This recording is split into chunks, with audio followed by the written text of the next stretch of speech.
Hello les amis, on se retrouve pour une nouvelle vidéo actualité du Barça.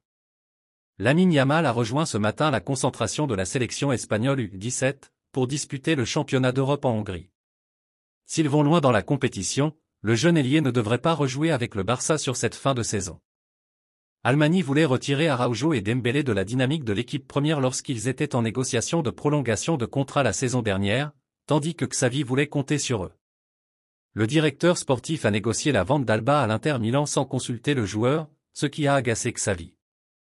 Almani était également contre le renouvellement de Sergio Busquets et n'était pas favorable au retour de Léo Messi. Ce sont quelques-unes des raisons pour lesquelles Almani quitte le Barça. Les amis, que pensez-vous de la situation de Matteo Almani? Je vous invite à lâcher le pouce bleu, on continue. Voici les prochains maillots du FC Barcelone. Vous validez? Busquets et Xavi ont eu une réunion à Marbella, et tout indique que Busi ne renouvellera pas son contrat. L'entraîneur connaît sa décision.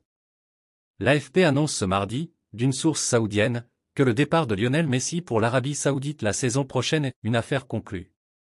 En fin de contrat avec le PSG. L'Argentin de 35 ans disposait récemment d'une offre du club d'Al Hilal, estimée à 363 millions d'euros par an. Voilà qui pourrait mettre fin au feuilleton autour de l'avenir du septuple Ballon d'Or, lié à des rumeurs d'un retour depuis plusieurs mois au FC Barcelone ou à la MLS avec l'Inter Miami de David Beckham. Mais selon le journal L'Équipe et selon une source proche du clan Messi, Léo entend rester compétitif pour disputer la Copa América 2024 alors qu'il n'a pas renoncé à la prochaine Coupe du Monde en 2026. Léo n'est pas convaincu qu'il restera au même niveau s'il joue en Arabie Saoudite et espère toujours que le Barça trouvera les moyens de le faire revenir d'ici le 30 juin. De plus, sa femme, Antonella Roccuzzo, ne s'imagine pas vivre en Arabie Saoudite. Le Barça ira en tournée estivale au Japon pour y affronter le Vissel Kobe, l'actuel club d'Andrés Iniesta, le 6 juin prochain. Deco va rencontrer Rafinha et tentera de le convaincre de revenir en Premier League et de choisir une option, Chelsea et Newcastle étant actuellement en lice pour le recruter. Le Barça a néanmoins fixé son prix à 80 millions d'euros. Ruben Neves a été proposé et recalé plusieurs fois Xavi car l'entraîneur du Barça pense qu'il n'était pas un vrai milieu défensif et qu'il ne savait pas défendre correctement.